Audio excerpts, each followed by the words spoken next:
തിരഞ്ഞെടുപ്പെടുത്താൽ ചില പ്രഖ്യാപനങ്ങൾ വരും. ചിലർ കണ്ണിൽ പൊടിയിടും. പക്ഷേ ഇത്തവണ വന്നത് പൊടിയല്ല, കേരളം തന്നെയാണ്. ഇന്ന് കേരള രാഷ്ട്രീയത്തിൽ വലിയ ചർച്ചയാകുന്ന വാർത്ത. ഇനി കേരളം ഔദ്യോഗികമായി കേരളം തന്നെ. അതെ, നിങ്ങൾ തെറ്റായി കേട്ടിട്ടില്ല. ഇതുവരെ നമ്മൾ താമസിച്ചിരുന്നത് കേരളത്തിലാണെന്ന് വിചാരിച്ചിരുന്നെങ്കിൽ ഇനി മുതൽ ഉറപ്പായും കേരളത്തിലാണ്. തെരഞ്ഞെടുപ്പ് അടുത്തപ്പോൾ ജനങ്ങളുടെ മനസ്സ് പിടിക്കാൻ എന്ത് ചെയ്യാമെന്ന് ചിന്തിക്കുന്ന രാഷ്ട്രീയക്കാർക്ക് സഡൻലി ഒരു വലിയ ഇൻസ്പിറേഷൻ കിട്ടും. റോഡുകൾ പണിയാം, ജോലി കൊടുക്കാം, വില കുറയ്ക്കാം. അതുകൊണ്ട് ഇത്തവണ വിചാരിച്ചു പേര് തന്നെ അങ്ങ് മാറ്റിക്കളയാമെന്ന്. പിണറായി വിജയൻ നേതൃത്വം നൽകുന്ന സർക്കാർ അവതരിപ്പിച്ച നിർദ്ദേശം ഇപ്പോൾ ഒരു പുതിയ വഴിത്തിരിവിലേക്ക്. ഇനി കേരള അല്ല, കേരളം. കേന്ദ്ര മന്ത്രിസഭ ഫെബ്രുവരി 24 ഒരു വലിയ തീരുമാനമെടുത്തു. സംസ്ഥാനത്തിന്റെ പേര് ഔദ്യോഗികമായി എല്ലാ ഭാഷകളിലും കേരളം എന്നാക്കി മാറ്റാനുള്ള നിർദ്ദേശത്തിന് അംഗീകാരം നൽകി. അതായത് ഇംഗ്ലീഷിൽ കേരള, ഹിന്ദിയിൽ കേരള, ഇനി എല്ലായിടത്തും ഒഫീഷ്യലി കേരളം. മലയാളം സ്പീക്കിംഗ് ജനങ്ങൾ ഇപ്പോൾ ചോദിക്കുന്നു, ഇതുവരെ അൺഒഫീഷ്യൽ ആയിരുന്നു. ഇനി നടക്കാനുള്ള നെക്സ്റ്റ് ലെവൽ ഡ്രാമ ഇതൊരു സിനിമയുടെ ഇന്റർവെൽ അല്ല, ഇന്റർമിഷൻ മാത്രമാണ്.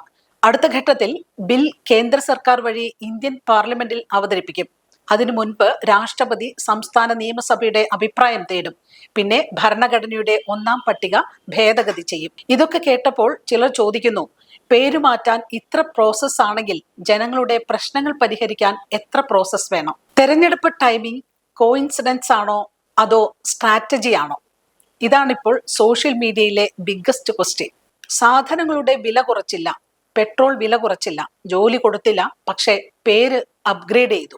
ദേശീയ തലത്തിലും കോൺട്രവേഴ്സി. ഈ തീരുമാനത്തെ വിമർശിച്ച് രംഗത്തെത്തിയത് മമതാ ബാനർജിയാണ്. അവരുടെ ചോദ്യം സിമ്പിൾ.